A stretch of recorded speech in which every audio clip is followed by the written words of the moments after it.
one half of the plane. Okay. Now it depends on the dimension, I mean the convention of eta you are choosing. So it lie in, if I write it like this, then it lie in lower half plane, and the way I wrote earlier, it lies in the upper half plane.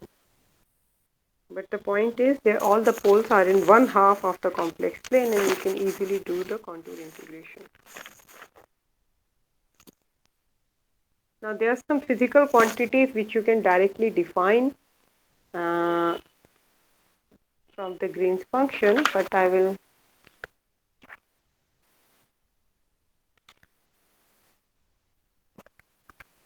come to that later. Let me just introduce one property of this retarded Green's function, which is known as the Kramer-Kronig relation.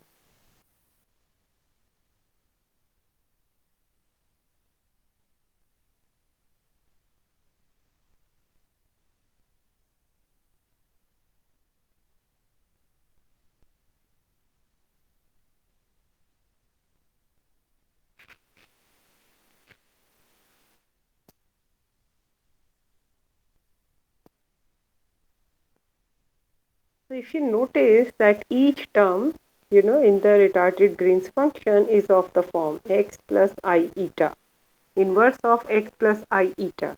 And you know what is this function in the limit eta tending to 0.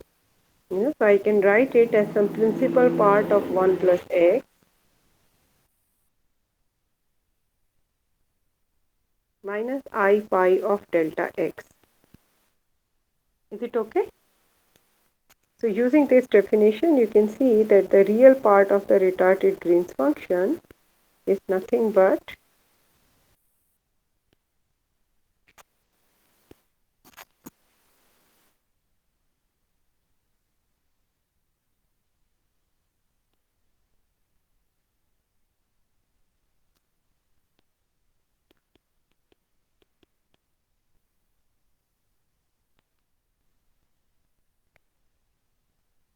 and then there is an imaginary part.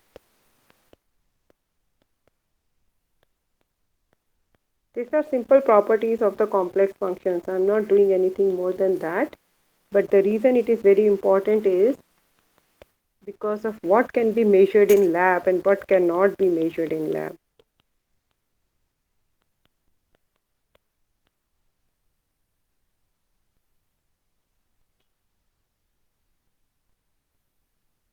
Okay, so basically the imaginary part of the Green's function is just pi times of a plus k omega minus mu my if omega is greater than mu and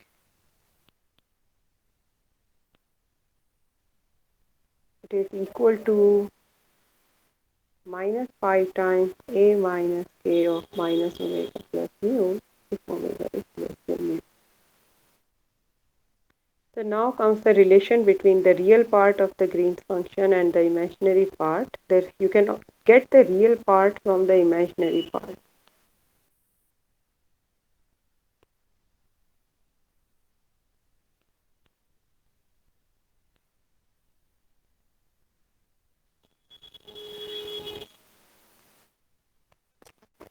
Okay, so just look at this expression and see what I am saying.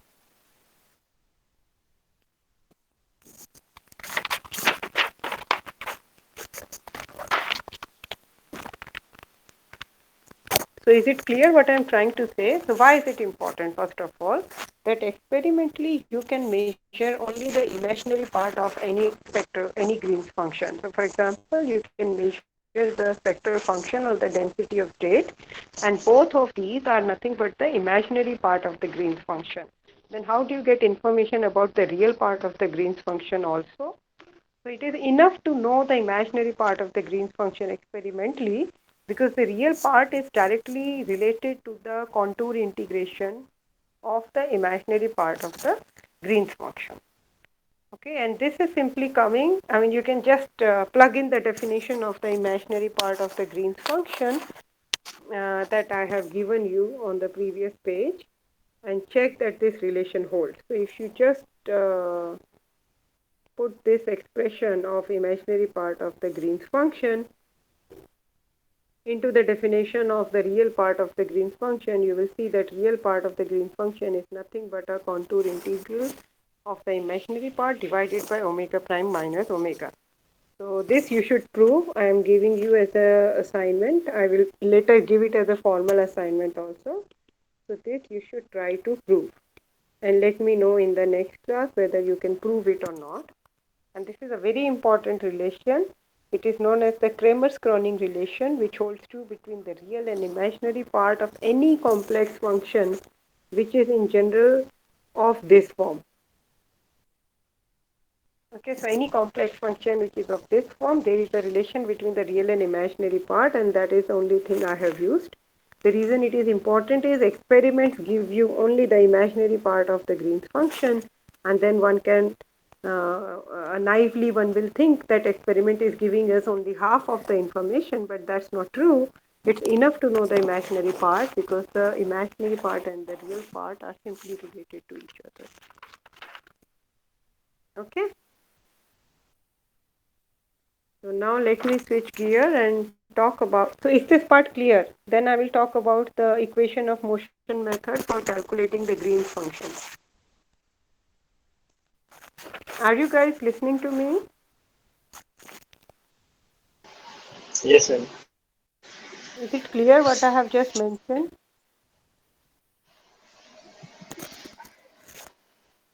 Not fully. I have to go through the books also. Sorry? Not fully clear. Not fully clear. So where it is not clear, you should let me know, right, where it is not clear. Which step is not clear? Because this is simply a property of the complex integration. What I have done is, I'm not saying something very deep. So is it clear that the Green's function has this form? It is some real number. Okay, so you have some Yeah. constant in the numerator, and then in the denominator you have some x plus I eta form, right? Yes. So that's what I'm writing here. And then 1 by x plus I eta can be written as the principal part. You understand the meaning of the principal part? Actually, that thing I did not understand. When you take the eta tends to zero limit for 1 by x plus I1. So how do you take the eta? So suppose you have a pole somewhere, right? When you do the contour integration, what do? You take a small semicircle around it, right? Yes. Yes. And then you do the Oh, you mean the integration. contour integration of that? Right. So Hmm. when you do the contour Okay. integration of that, you have to draw a small circle around it, excluding that point, because at that point it is divergent. Yes, ma'am. I understand. I. Uh, Yes. Yes. So I'm basically talking only about the real and imaginary part, how you handle when you're doing the contour integration. Yes. And that gives you a relation between the real part of the Green's function and the imaginary part. Now, why is it important to know? That should also be understood. So the only thing I have done is I use this relation, okay? This relation now you understand. Yes. So that tells you that the real part should be like this, which has the principal parts involved, and the imaginary part will have the delta functions involved, right? Is it clear why the imaginary part has the delta functions involved?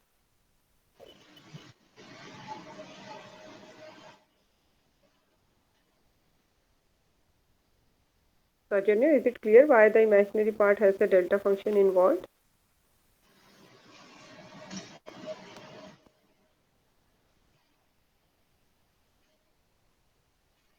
If not, you can let me know. I mean, that's why I'm teaching, right? I don't want to assume that you know everything. So if it is not clear why the imaginary part has delta function, you can take a minute, think about it, or if you don't understand, let me know. You have to think. See, it's very trivial. What is the imaginary part of this 1 by x plus I eta? What This is the will be eta imaginary? by x square plus eta square. Right. So what is that? That I already told in the last class, right? This eta square. Yes. So it's a This is Lorentzian function. this is a Lorentzian, and in the limit eta tends to zero, that's one of the representation of the delta function. Okay, okay, I got it. Okay, just like from a Gaussian you can get a delta function, there is a representation of delta function from the Lorentzian as well. So that's why the Okay. imaginary part of the this function is this. Based on this, I can write the imaginary part of the Green's function this way. Is it clear? And Yes, yes. once you plug in the definition of imaginary part of the Green's function in this expression of real part of the Green's function, you will see that this identity between real and imaginary part is satisfied. This I am giving you to prove as a homework exercise. Okay, and this relation is known as the Kramer-Kronig relation. So this relation is known as the Kramer-Kronig relation.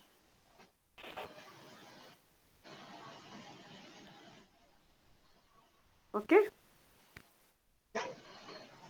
and it helps you to connect the real and imaginary part of the Green's function. And it's not only the Green's function. You will see when you will calculate conductivity, susceptibility, dielectric constant, any linear response quantity, the same relation holds between the real and imaginary part of the Green's function, and it is coming only from this simple definition, simple property of the complex function which has 1 by x plus I eta form. So it's something very physical and very intuitive. Okay.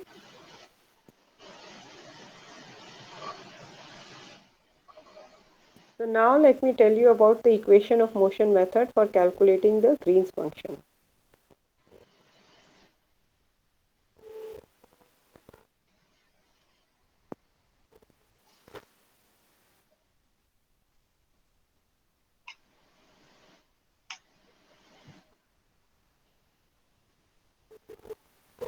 So in this equation of motion method, let's start with the retarded Green's function.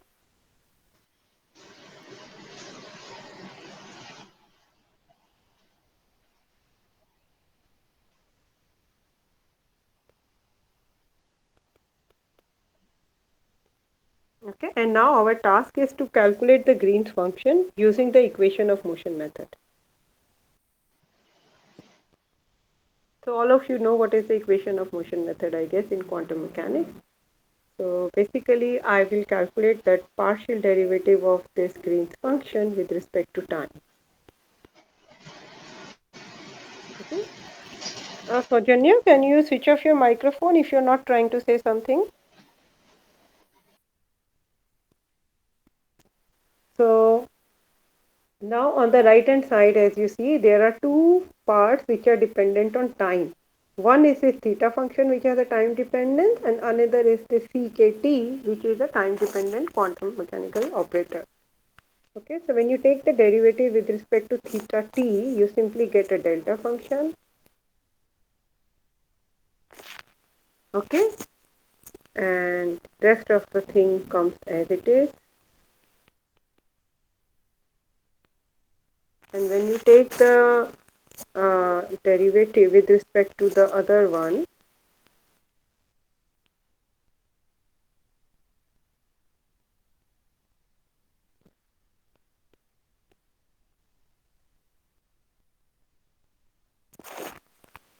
is it okay?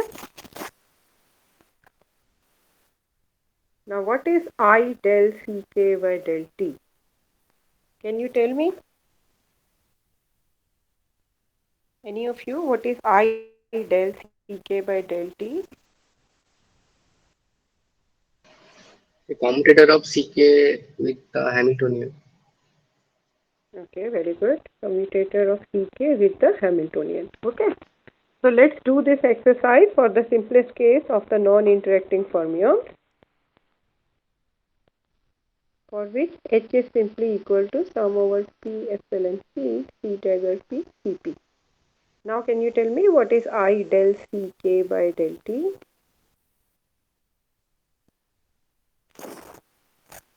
So basically you will be calculating commutator of Ck with epsilon P C dagger P Cp.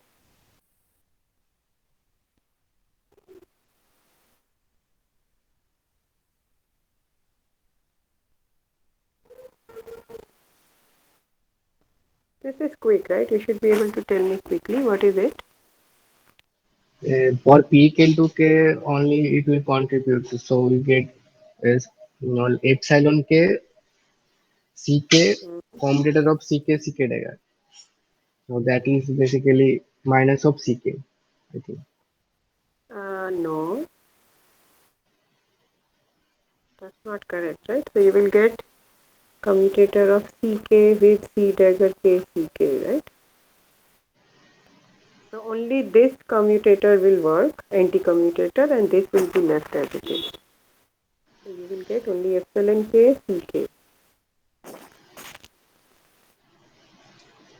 Okay,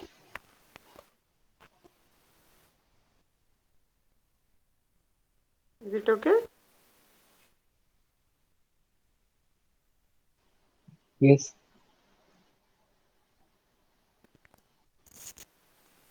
So using this, you can write down the equation of motion. So basically, we are trying to derive the Green's function for non-interacting Fermi gas as an example using the equation of motion method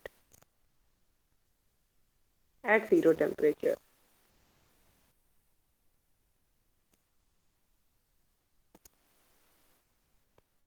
So this is what you will get. Okay, and if I use the definition of the Green's function here back, it basically gives me IT plus epsilon k of E of kt,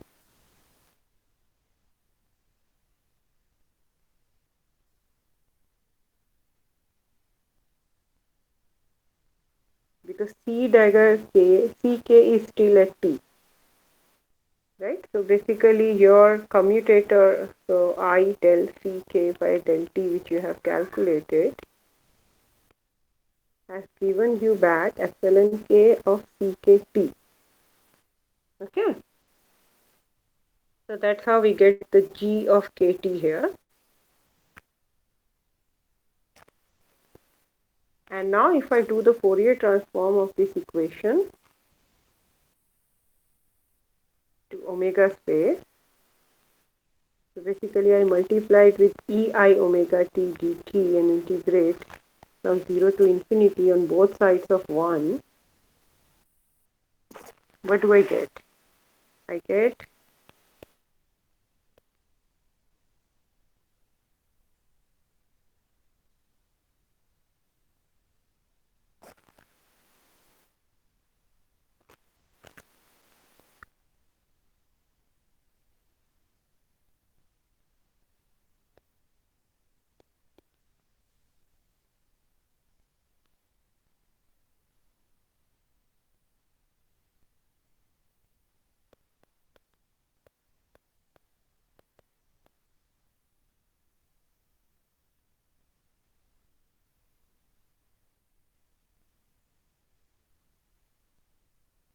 now this part is easy to be done, right?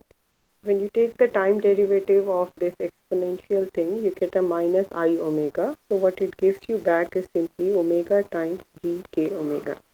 Now one thing you have to keep in mind, again for regularization of this integral, you need to introduce a small imaginary part to it, to this omega. So basically you need to replace omega by omega plus I eta, so that you basically get uh,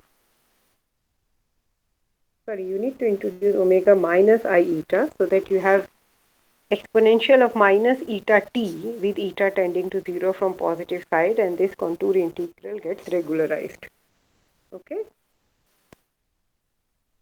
so that exercise needs to be done everywhere wherever you are handling this contour integration, and what you are left with it. So when I'm writing omega here, it basically implicitly means that there is an imaginary part hidden in it.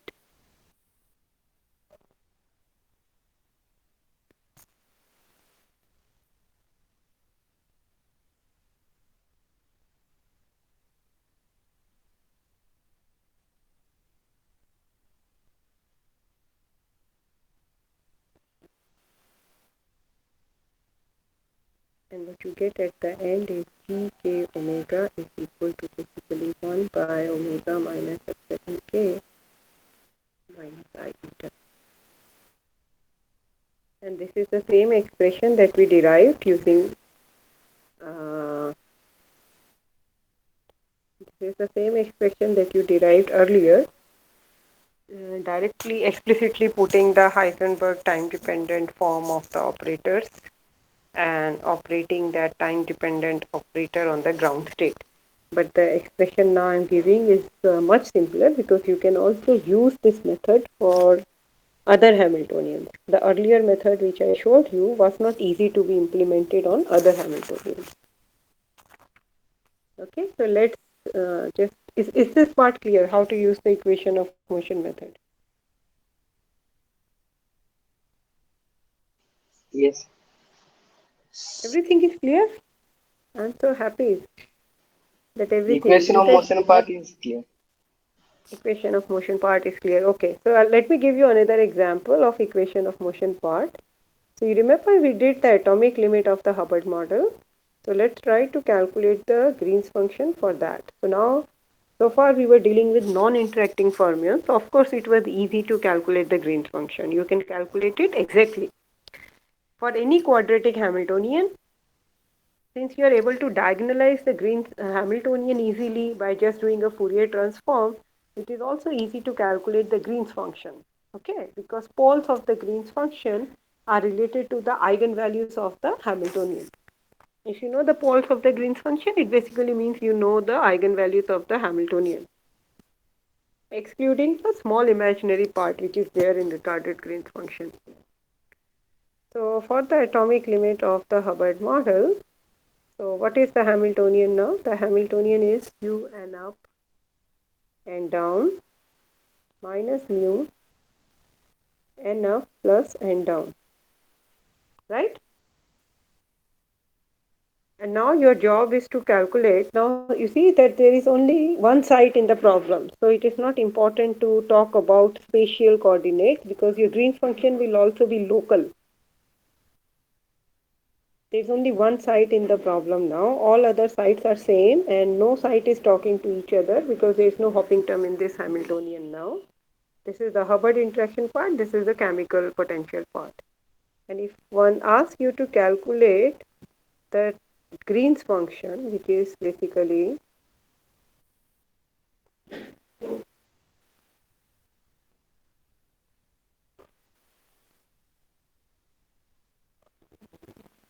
so this is the Green's function which we want to calculate.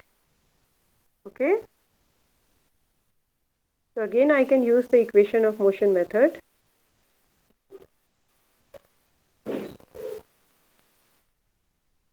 And the first derivative is with respect to delta, with respect to this Heaviside theta function. So that will simply give me the delta function.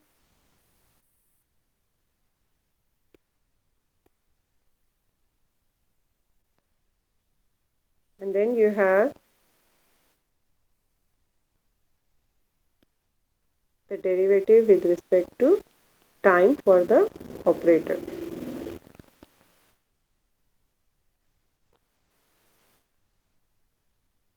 Now what will happen to this first term? So Junior, can you tell me the delta function term? We had it in the last calculation also for the non-interacting Green's function. But in the second step, I wrote only the delta function and I got rid of the operators. Can you tell me why? So what I'm saying is like here, I have written it only the delta function and there are no operators here. Can you tell why? And whether the same thing should happen here as well or not?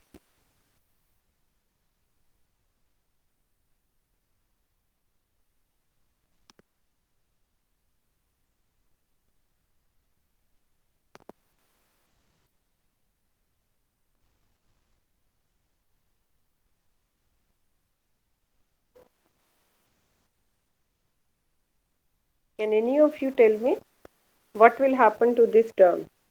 What is this term basically?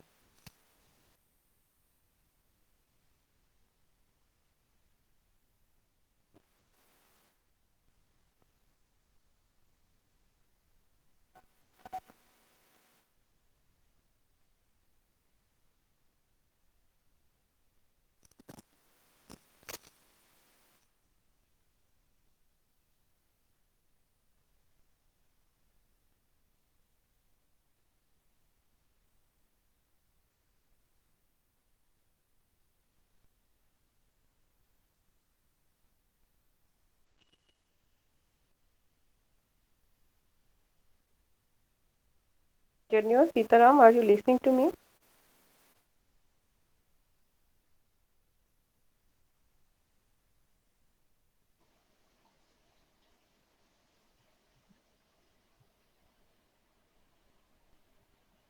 So if you're listening to me, tell me what is this expression? How do I simplify it? What does it become?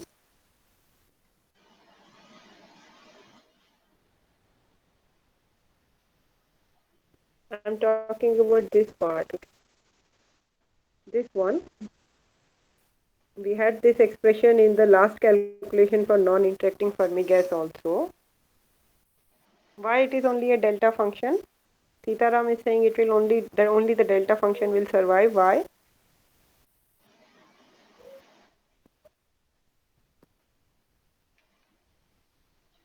Ajanu, can you tell me? If we take the, because this is a one-side problem, and for the one-side problem, if we take the anti-commutator relation of C dagger, so Hmm. only anti-commutation of C dagger is basically one, so delta function only survive. But I have a C of t, right? The two operators are not at the same time. One is at 0, another is at t. It is not very important here that it is the, I mean, of course, same site is important, but that's not the only condition, right? These are at two different times. So how do you take the anti-commutator then? So we're not able to take for different time. You cannot take. So the reason your explanation works is because the whole thing is multiplied by a delta function. So the whole thing will give you non-zero only when the delta function is satisfied. It means t is equal to 0. Yes. And at t Delta equal of to t means 0, we this, can write it by delta of t we can write by delta of t minus 0. So for t equal to 0, the anti-commutation satisfies. right. That is why this part will simply become delta of t, and then we have to calculate again the commutator of C of t with the Hamiltonian and take the anti-commutator of that with the C dagger of 0, and that's what will give you the full derivative of the Green's function we are talking about, right? So now you have to calculate this commutator for me given this Hamiltonian, the Hubbard Hamiltonian in the atomic limit.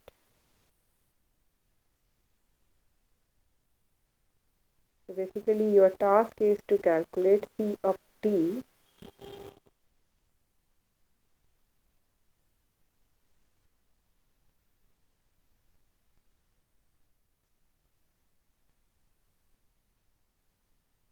Now this is pretty simple to calculate because I think we did similar kind of things.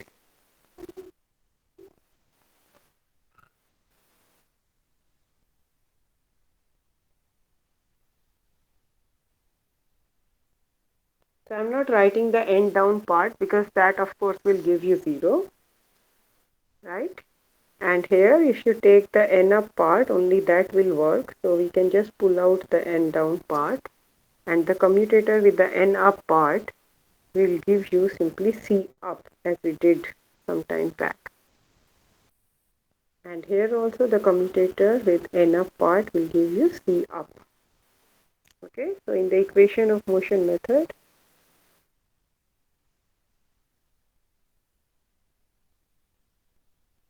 we have delta t minus I theta t.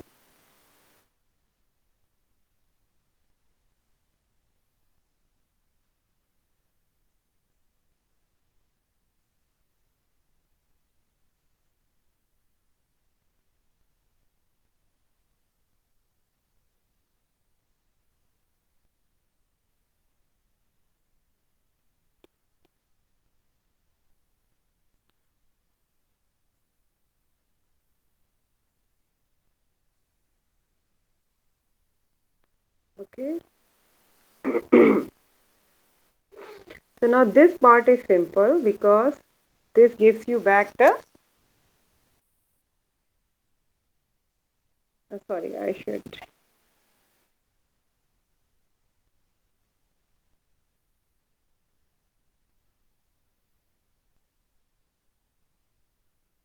There is an anti-commutator there. Okay, by mistake I forgot to write it.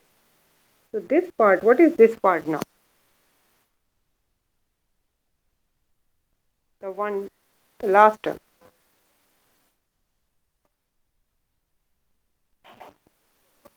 So Jenny, what is the last term? Even Sitaram can type it. It's not hard to type this small thing.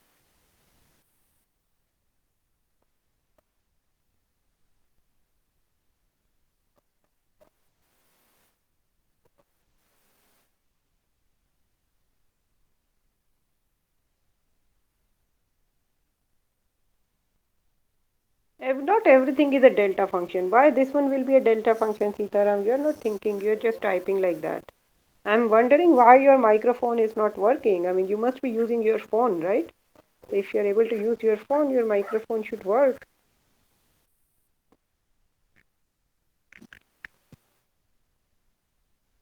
Anyway, you have to tell me what is this. Look at this expression. What is this expression?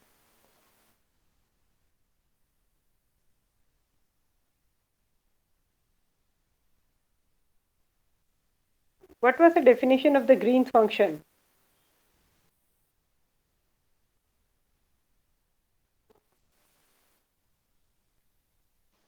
If we take the time order, then the expression is similar to the green function. No, there is no time ordering, Sajanya. We are talking about retarded Green's function, right? Yes. So for retarded Green's function, we had this anti-commutator. And again, it is exactly the same. This is the definition I started with. See, if you look here in equation 1, that is what the definition of the Green's function is. Minus I theta function, the expectation value of the anti-commutator between C of t and C dagger of 0, right? Yes. And what you have exactly is the same thing.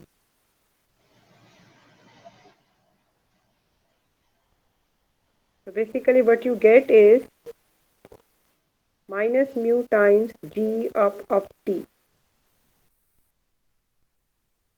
Okay? And this one is a little harder. There should be a u here, sorry. This one is a little harder because let me define it as mu function f of t. I am defining f of t as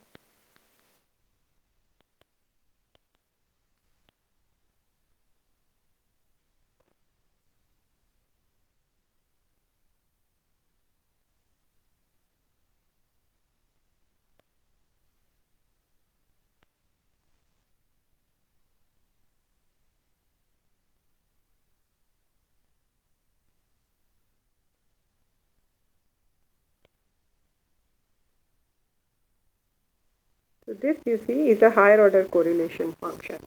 So we started with the Green's function which has only C up t, C dagger up 0 anti-commutator. Means you create a particle and annihilate it at a later time t.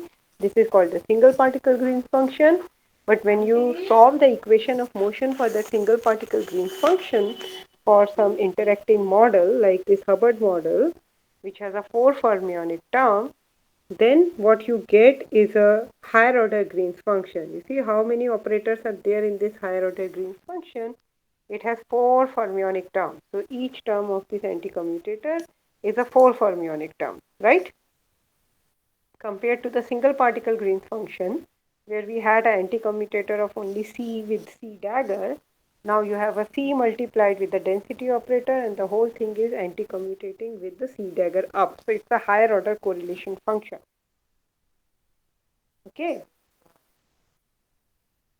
So in general, when you try to solve the equation of motion for a Green's function for any interacting system, you will see this generic trend that you start with a 2-point correlation function, you will get a 4-point correlation function. When you solve the equation of motion for that 4-point correlation function, you will get 6-point correlation function and so on.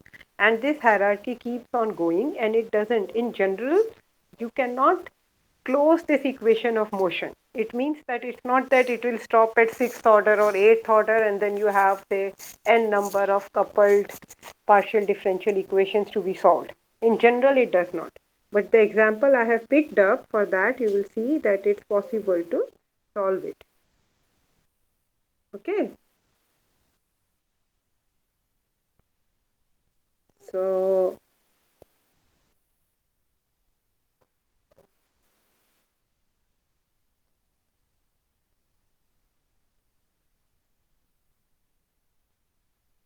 now, is this part clear? Then I will solve this equation of motion method, and that will be the end of this class, because it's not possible for me to extend it further. Also, somehow the online class is not becoming going on in a very transparent fashion. I'm not sure how much you are getting. So I need to erase some of the boards, okay, because it doesn't allow me to go more than 20 boards. So let me go back to the first board and erase some part.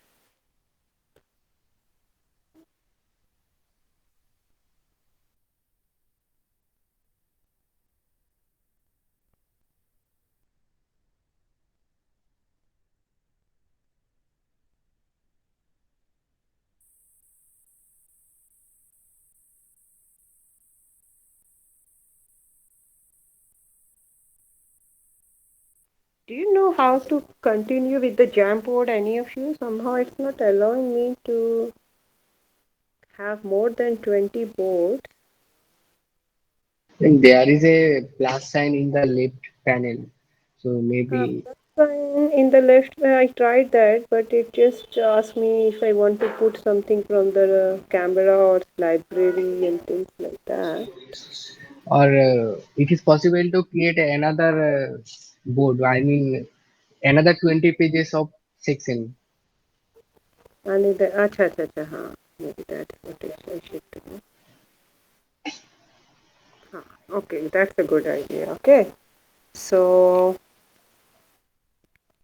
okay, so let me rewrite the last step that I derived for the continuity.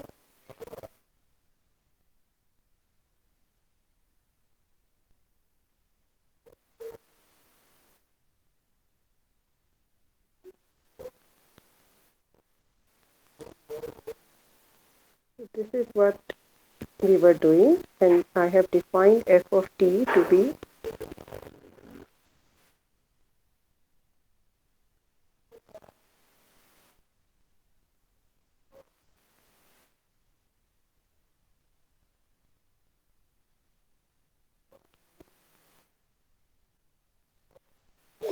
okay. So this is our new Green's function, which is a higher order Green's function. Let's label it equation 3. And now we need to solve the equation of motion for this higher order Green's function.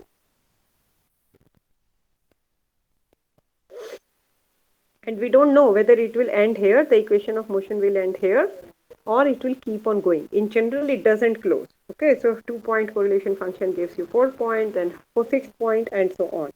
But this is a special case because it has only the Hubbard interaction and the chemical potential term. There is no hopping. So the quantum dynamics is actually very restricted. And you'll see that in this case, it will become possible to actually close the equation. That is why I have picked up this very specific example. So if you solve the equation of motion for this, again, we will have a delta function from here. Okay, and now this delta function, you see, is multiplied with the anti-commutator of C up and C dagger up. So you need to solve this anti-commutator and find out what it is at t equal to 0. And second thing it will give you is the derivative of this object with respect to time and anti-commutator of it with respect to C dagger of 0. Okay, so now if you calculate this anti-commutator, the first one, what will you get? What is this? Can you tell me?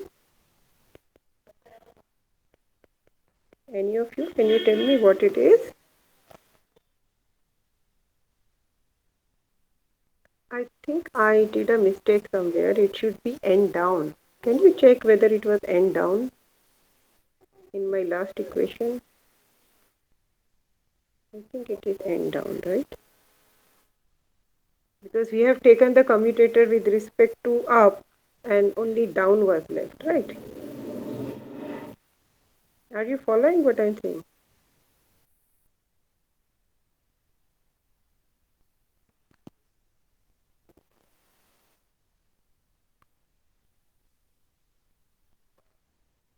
Sajanya, Sitaram, is it clear what I'm saying? I have made a change because by mistake I wrote n up there. It should be n down. I hope you understand what mistake I did. Yes, ma'am. So now when you take this anti-commutator, you know n down cannot anti-commute with C dagger up. So it's only the anti-commutator of C up and C C up down dagger up. So you will be left with n up and and then down. no, not n down. It's the anti-commutator of C up and C dagger up, right? So that should just give you 1,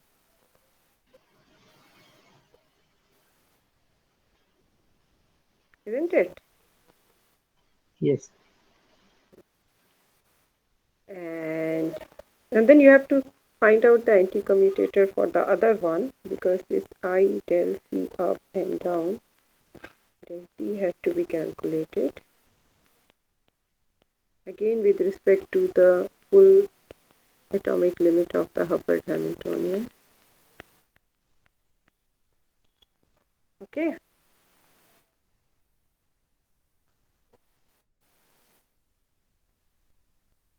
so what will happen when we calculate this anti-commutator?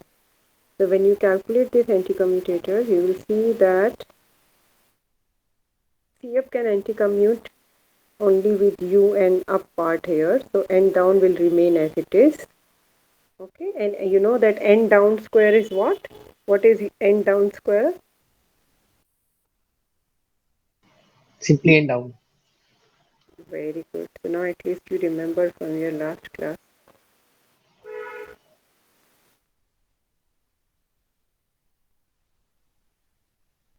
So C up, N up will give me C up, and then I'm left with N down. And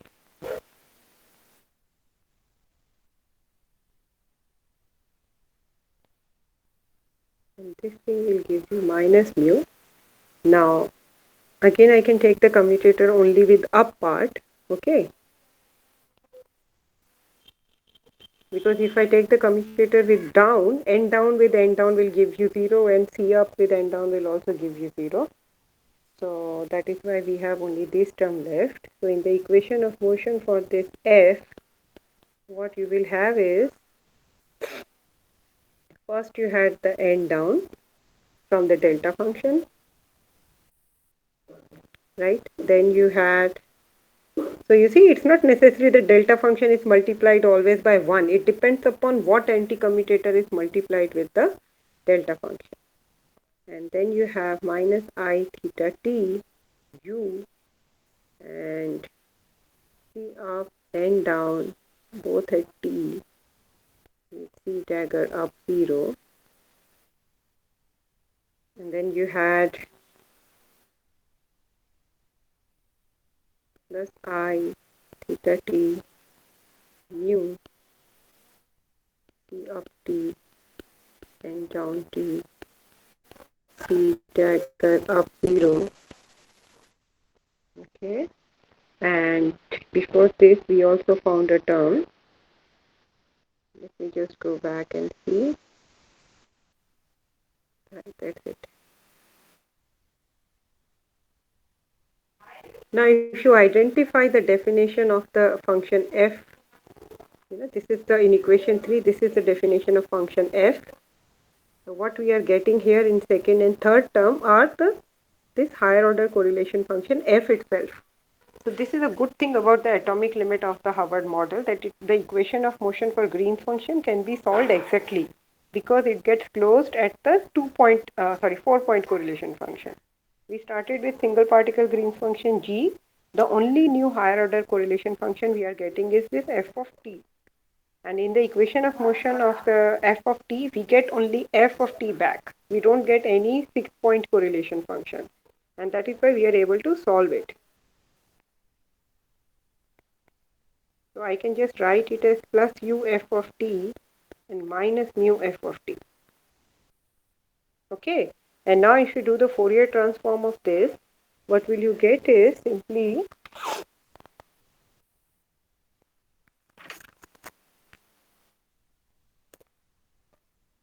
if you do the Fourier transform of it, you will get omega times f of omega, because omega will come when you take the derivative del by del t of the exponential I omega t term, and then you have n down plus u minus mu of f of omega. And as you know that all omega have to be shifted by plus I eta or minus I eta depending upon your convention of the Fourier transform. So if I would have multiplied the whole thing with e I omega t, then I need to use plus I eta, and if I multiply the whole thing with minus I omega t, then I need to multiply it with minus I eta, so that in the limit of t going to infinity I have a well controlled integral. So basically at the end I get f of omega as n down